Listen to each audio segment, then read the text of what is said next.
Assalamualaikum warahmatullahi wabarakatuh. Mitra pecinta sejarah, pecinta budaya Nusantara. Saat ini saya berada di Taman Makam Pahlawan Cikaret Cianjur ya. Itu ya.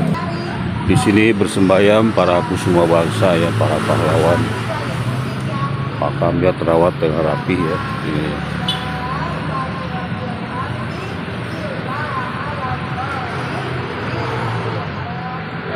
Ini pahlawan-pahlawan yang berjasa kepada negara ya. Lihat ya. Namun ada beberapa pahlawan yang berjasa kepada negara, tapi makamnya tidak di makam di sini ya, tapi di luar ya. Mereka adalah para raja, para sultan dari luar Pulau Jawa yang melawan kepada Belanda. Kemudian ditangkap Belanda dan diasingkan sampai meninggalnya di Cianjur ya. Malah ada yang di dekat sini nih ya, di dekat Taman Makam Pahlawan Cikaret Cianjur. Sultan tersebut tidak dimakamkan di sini tapi di luar ya, di luar Taman Makam Pahlawan Cianjur. Mitra sejarah, kita sekarang akan menuju ke makam Sultan Halmahera ya, dari Maluku Utara ya. Nah, di sini beliau dikuburkan di sini sejak tahun 1884 ya. Salah seorang pahlawan dari Maluku Utara, Sultan Halmahera, namanya Sultan Ajay Lolo. Kita lihat kondisi makamnya. Nah, ini kita sekarang masuk ke Taman Makam Pahlawan. Tadi ya udah ya, di sebelahnya ada Taman Pemakaman Umum TPU ya, Sirdalaya 1. Sekarang kita mau berjalan menuju Taman Sultan Ajay Lolo ya, pahlawan Halmahera ya. Ikuti terus ya perjalanan kita menyelusuri jejak para sultan-sultan pahlawan yang dibuang dan meninggal di Cianjur ya. Kita berada di makam Ajay Lolo ya. Si makamnya ada ini ya, makamnya ya.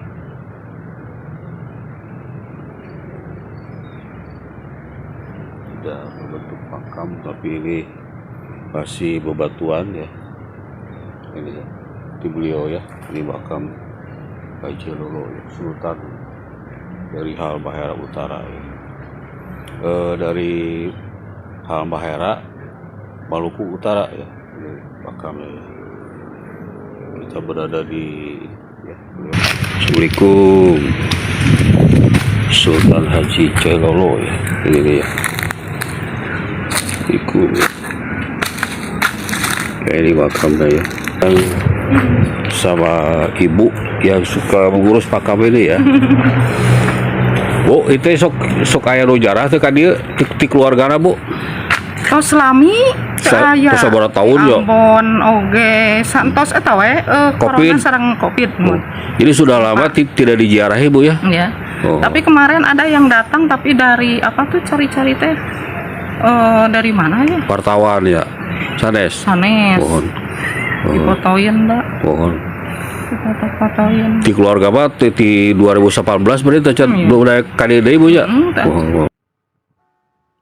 Ini adalah komplek makam Pangeran Hidayatullah Sultan Banjar di Joglo Cianjur.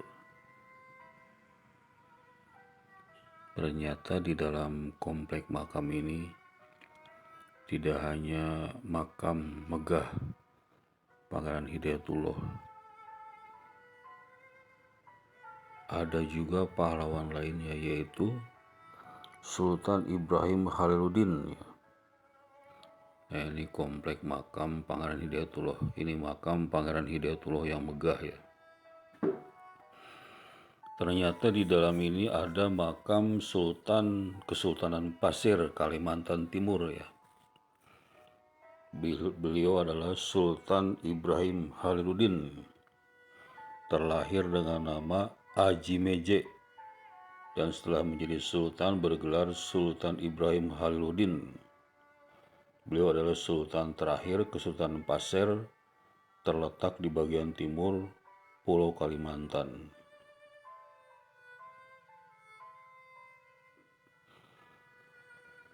Nah, kita menuju ya ke makam beliau. Nah, ini makamnya ya, Sultan Ibrahim Haliluddin dengan istrinya Ratu Waru ya.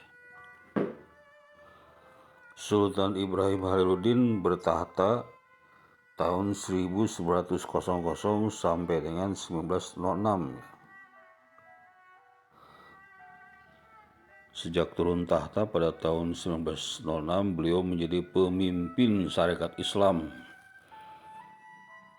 yang pada waktu itu secara nasional dipimpin oleh Hos Cokro Aminoto ya. Sejak turun tahta pada tahun 1906, Sultan kemudian ditunjuk oleh para alim ulama untuk menjadi ketua presidium Syarikat Islam di daerah Pasir. Dengan pergerakan inilah Sultan melakukan perlawanan terhadap Belanda.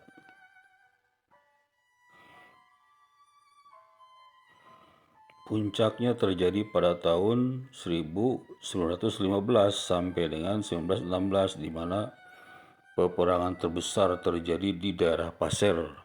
Belanda mendokumentasikan peperangan tersebut dengan istilah pemberontakan Syarikat Islam, di mana Sultan Ibrahim Haliluddin ditunjuk sebagai pimpinannya.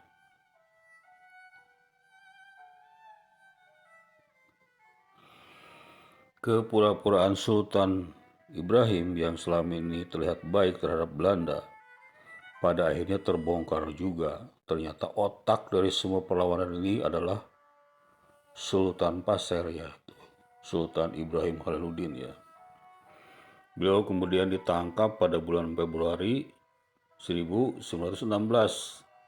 bersama dengan keluarga, para pembesar kesultanan dan pengikutnya dengan sebuah kapal perang Belanda diangkut ke Banjarmasin.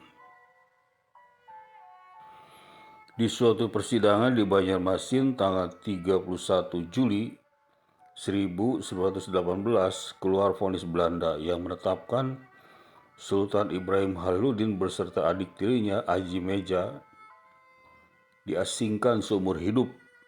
Pada waktu itu merupakan hukuman terberat ya, di bawah hukuman mati, karena dianggap oleh Belanda sebagai orang yang paling bertanggung jawab atas terjadinya perang Pasir ya. Hal inilah yang menyebabkan Sultan Haliluddin tidak dapat kembali dan tidak pernah kembali ke Pasir.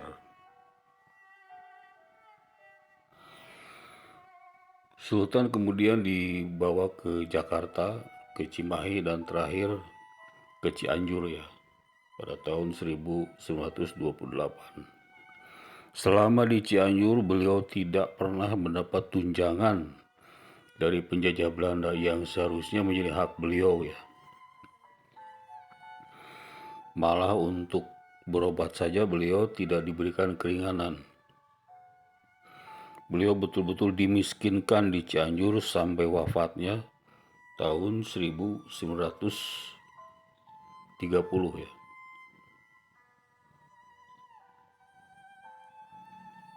Nah, ini makamnya ya, Sultan Ibrahim Haliluddin, dan ini makam istrinya ya.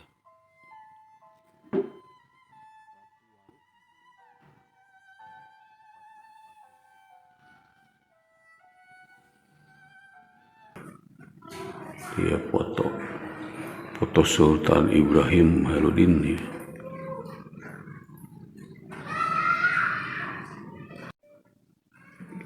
Ini jubah Sultan Pak ya? Ya, ini asli ya. Ini sewaktu Sultan Ibrahim Haliluddin dinobatkan menjadi Sultan di Kesultanan Pasir, Kalimantan Timur. Nah, ini yang dipakainya, dan ini masih asli. Masih asli ya.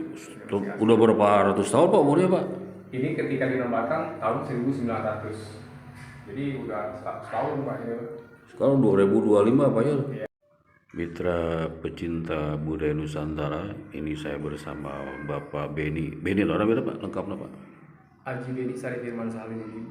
Ya, beliau adalah keturunan dari Sultan Ibrahim Haliluddin ya. Ya. Sultan Kerajaan Pasir terakhir Pak ya? Iya, Sultan Ya. terakhir. Ya. Kalimantan Timur ya. Pak, bagaimana Pak ceritanya sampai beliau ini ditangkap Belanda Pak? Nah kalau secara lengkap, Ya, kebetulan tadi saya sudah ya, ya menyampaikan betul. itu ya, Ya, bukunya. disingkat aja Pak. Secara Ya, ringkasnya, ya.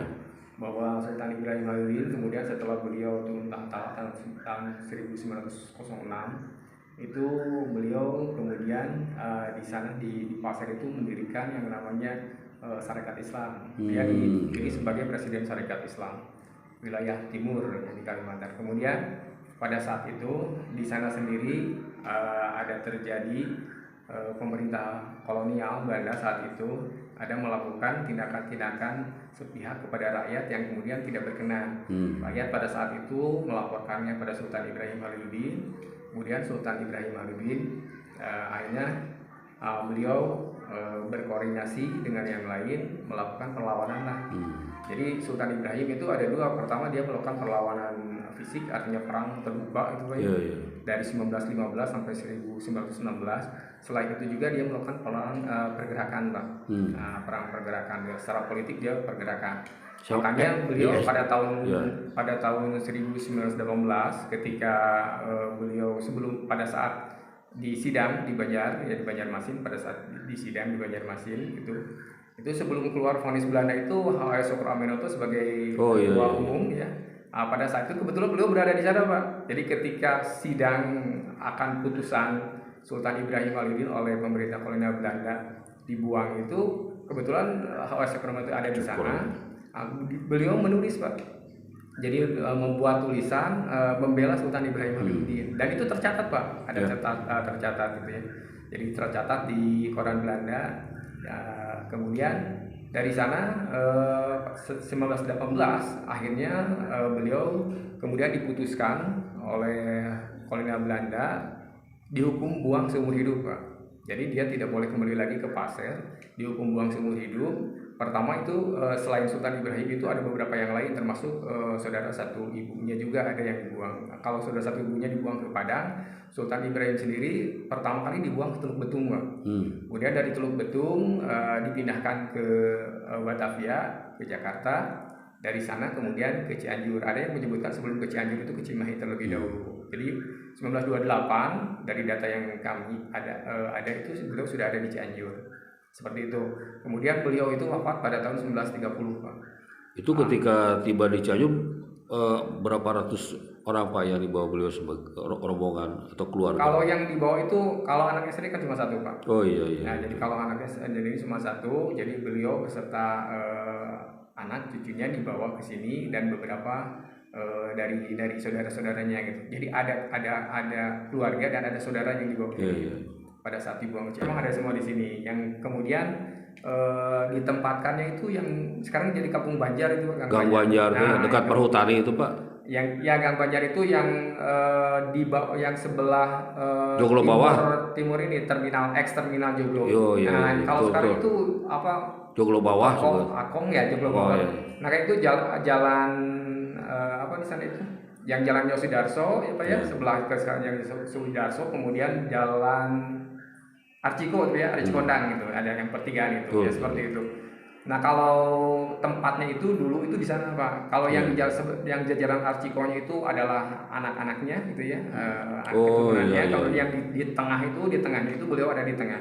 Hanya sekarang sudah apa bekasnya sudah dibongkar kan, kalau tidak salah jadi apa, toko Akoh atau siapa? Bekas rumah beliau tuh Pak. Itu makanya di sana disebut Kampung Banjar gitu. Nah karena terkait dengan itu keberadaan beliau dengan keturunannya di sana. Pak Beni ini generasi keberapa Pak? Keempat Pak. Jadi kalau lengkapnya, kalau nama saya kalau diurutkan gitu, Haji Beni Sarif Firman Haliludin, bin Pangeran Haji Bahtiar Haliludin, bin Pangeran Haji Ahmad Mulia Haliludin, bin Pangeran Haji Abdul Wahid Haliludin, bin Sultan Ibrahim Haliludin. Jadi saya adalah turun keempat dari Sultan. Bapak juga ketua yayasan Pak ya? Iya. Yayasan apa namanya Pak? Yayasan Sultan Ibrahim Haliludin Pak. Iya. Di Cianjur apa seluruh Indonesia Pak? Di Cianjur Pak. Iya. Pusakanya yang masih utuh ini Pak ya? Iya, yang masih ini utuh. Kemudian surat-surat tentunya masih ada beberapa surat yang kami pegang. Surat-surat apa maksudnya Pak? Surat-surat terkait dengan ini. Contoh misalkan ketika Sultan Ibrahim sebelum wafat, karena beliau itu ketika di sini memang sangat ini sekali gitu ya. pemerintah kolonial Belanda itu menghentikan seluruh tunjangan-tunjangan yang seharusnya diberikan kepada tahanan. aduh, Jadi beliau memang di sini hidupnya sangat ini menderita sekali Pak ya. menderita sekali. Bahkan ketika beliau sebelum wafat, beberapa hari sebelum wafat itu beliau meminta surat keringanan untuk membayar biaya pengobatan di rumah sakit. Nah, surat itu masih ada Pak. Oh, iya. Surat lengkapnya masih ada. Iya. Kemudian juga surat ketika beliau meminta keringanan untuk membayar pajak gitu. Itu juga masih ada gitu. Seperti itu. Masih kami pegang. Jadi sehari-hari pada waktu dibuang itu rakyat biasa ya Pak ya? Iya. Cianjur teh. Iya. Tahanan politik Pak ya? Iya. Tuh. Seperti itu, Pak. Baik, terima kasih Pak Beri atas waktunya ya.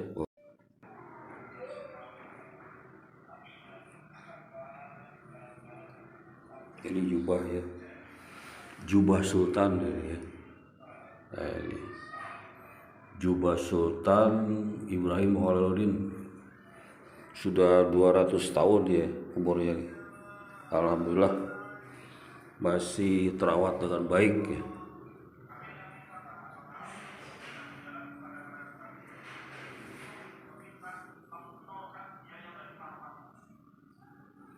Ini sulamannya juga sulaman timbul ya.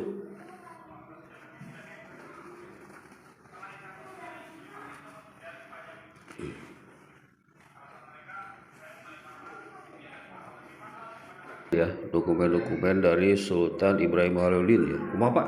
Ini yang waktu Sultan Ibrahim memohon keringanan Oh iya. pembayaran pajak itu zaman dulu. Iya. Ini 1928. Masih Makanya saya asli Pak ya?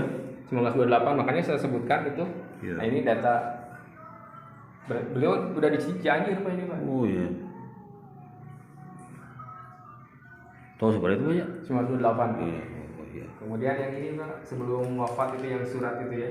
Nah, ini yang suratnya.